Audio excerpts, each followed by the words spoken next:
वहीं बुधवार को स्वास्थ्य सेवाओं के मुद्दे पर दिल्ली विधानसभा का एक सत्र बुलाया गया है। दिल्ली के स्वास्थ्य मंत्री के मुख्य सचिव को आदेश दिया गया है कि अस्पतालों और मोहल्ला क्लिनिक में मुफ्त दवाइयां और मुफ्त टेस्ट की स्थिति के बारे में बताएं। यदि मुफ्त दवा की कमी है तो उसका ठीक करने के लिए पूरा प्लान लेकर आए। स्वास्थ्य मंत्री ने विधानसभा की चर्चा का जवाब देंगे और सूचित करेंगे विधानसभा को कि कल ये जो पूरा मुख्यमंत्री जी ने कहा है उसके बाद क्या क्या एक्शन स्वास्थ्य मंत्री ले रहे हैं। शरद शर्मा मेरे सहयोगी इस वक्त हमारे साथ जुड़ रहे हैं।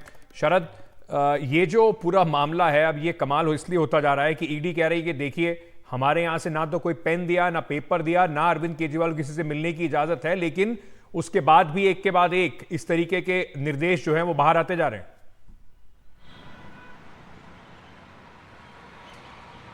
और ईडी सोर्स पर आम आदमी पार्टी सोर्स ये कह रहे हैं कि अगर ईडी को कुछ कहना ही है तो सामने आकर बोले, कोर्ट में बोले।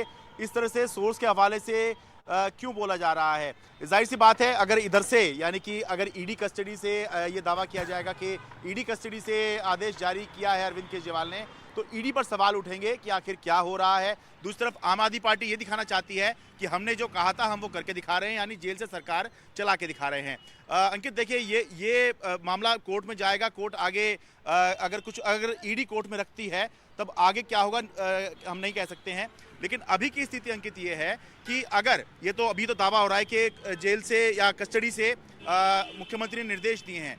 मैं ये कह रहा हूं कि मैं दिल्ली सरकार कवर करता हूं और सरकार या कोई भी अगर सरकार कवर करता है वो जानता है कि अगर स्वास्थ्य मंत्री, जल मंत्री, कोई भी मंत्री दिल्ली सरकार का है, किसी भी सरकार का ये कह रहा है कि मुझे मुख्यमंत्री से निर्देश प्राप्त हुआ है, उसके आधार पर मैं ये निर्देश दे रहा हूं, तो फिर जब तक मुख्यमंत्री उसको कंटेस्ट ना कर दे, कोई चैलेंज ना कर दे कि मैंने ये आदेश निर्देश नहीं दिया है, तो कोई कानून ये ऐसा नहीं है जो ये कहे कि साबित कीजिए कि आपको मुख्यमंत्री ने ही ऐसा किया, ऐसा करने को कहा है, क्योंकि ये गवर्नेंस का इशू है।